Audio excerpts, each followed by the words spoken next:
What's going on, Refuge family? I am here with today's Refuge Devo. Different scenery right now. I'm in my car. Actually, we are on a break. The staff here at Refuge, we're on a break. Doing a big planning meeting for just the different ministry, whether it be events or things that are coming up in the future. So just know that we love you guys. We are praying for you guys, and we have you in our minds as we plan and ask God to direct us in what we're doing. So we're breaking for lunch, and I wanted to just steal away some time and to share something that's been on my heart. Now, I believe it was a couple months ago, I had talked about John chapter 15.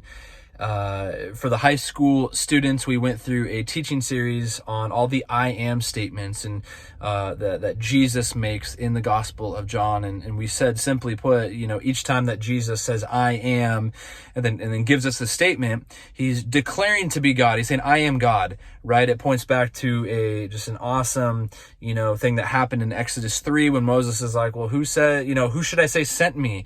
And God responds to Moses and says, tell them I am sent you. And so when Jesus says, hey, I am the resurrection and the life, he's declaring two truths. Number one, I am God. And not only am I God, but this is the kind of God I am. I'm the kind of God that gives life. I'm the resurrection and life, right? So John chapter 15, one of my favorite I am statements. I'm going to read the first 5 verses. It says, I am the true vine, and my Father is the vine dresser, or the gardener. Every branch in me that does not bear fruit, he takes away, and every branch that bears fruit, he prunes, that it may bear more fruit. You are already clean because of the word which I've spoken to you. Abide in me, and I in you. As the branch cannot bear fruit of itself unless it abides in the vine, neither can you unless you abide in me. I am the vine, you are the branches. He who abides in me and I in him bears much fruit, for without me you can do nothing. Now, I went over this passage a couple months ago, and the focus that I was focusing on was on the importance of abiding, right? Which, it is the most important thing about who we are as believers. Like, make no mistake, if we are not connected, abiding intentionally every single day, waking up and plugging into the power source that is Jesus, right? If we are not abiding in him, we can do nothing of significance or eternal significance. And so there is a sobering call to every single believer. We must abide. That's what we were focusing on the last time. What I want to focus on really quickly in our short time is a couple truths that John 15 brings out for us. So it says that, right, Jesus saying, I am the true vine. So Jesus is the vine. We're not the vine, right? My Father is the vine dresser, or the gardener, right? So we have the gardener, we have the vine, and then we have the branches. Three things at play here, right? The gardener, what does a gardener do? If any of you gardens, what do? Well, it's your job to make sure that the garden, the plants within the garden, are taken care of. You put them in the right spot. You tend to, you care for, right? The vine's job is to give, the nutrients or the life to the plants. And that's essentially what we are in this analogy, right? So you have the gardener who oversees and has ownership over all of the garden. You have the vine, which gives life to the plants or the branches, and then you have branches like us. Here's the encouragement that I really want to get across, and I got to be honest, and I've read this passage, I've taught this passage, it's one of my favorite passages, but it hit me different over this past week. I was at a youth conference with Blake and one of our leaders, Ron, and really good time, blessed. I was so refreshed being there. It was awesome. And one of the teachers talked about this.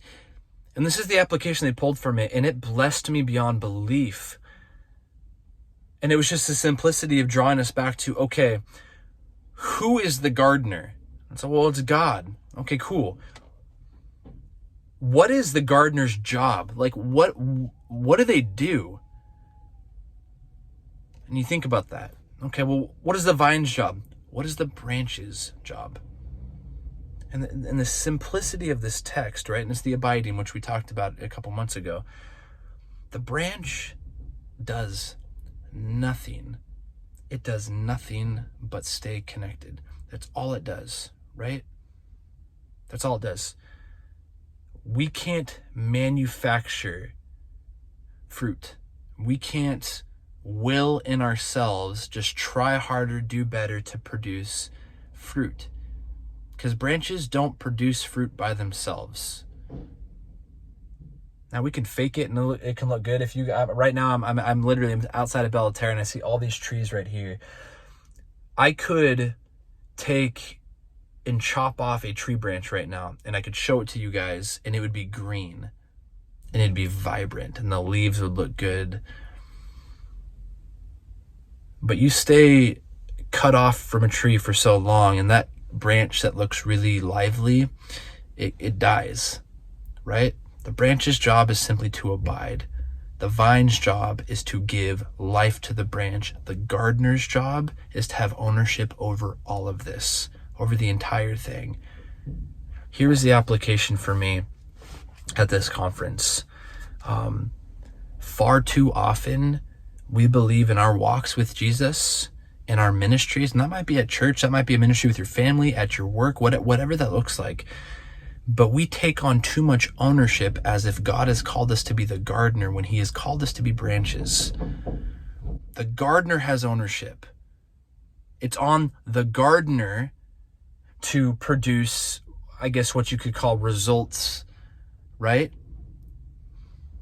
Our job as branches is to connect and to stay there and to hold on for your dear life and to just abide and stay in that spot. We are not the gardeners. Let me put it to you this way. In whatever area of service you're in, with your family, and you might have, sons or daughters or kids or grandkids, and you're going, I'm doing everything I can, and maybe they've walked away from the Lord. They don't love Jesus. If I was just better in this area, if I was just better in this area, if I then my kid would be a Christian. If I was better in this area of my job, this would happen. Can I just challenge that thinking as we look at John 15? And can I just say in love, God has not called you to end game results. That is not up to you. He's called you to faithfulness and he's called you to stewardship and he's called you to obedience.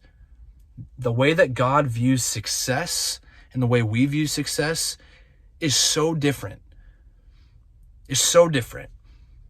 We are called to be faithful to what God has asked us to do, to be obedient and to steward the gifts that God has given us, right? If we do all of those things, right, we are just being branches.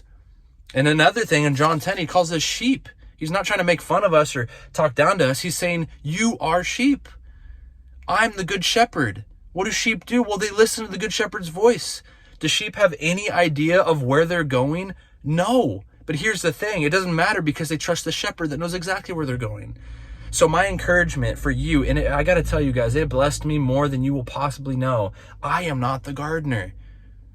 The ministry that I'm overseeing, I'm not in charge of that as much as God is in charge of that. And I'm just called to abide in him, be a branch, and allow God.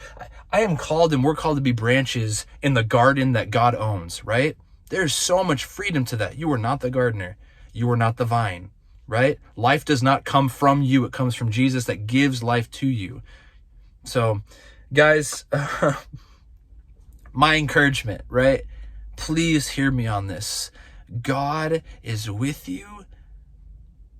He owns, look around. I don't know if you're in your car, if you're at home, you're outside, look around and just understand God owns and runs this thing.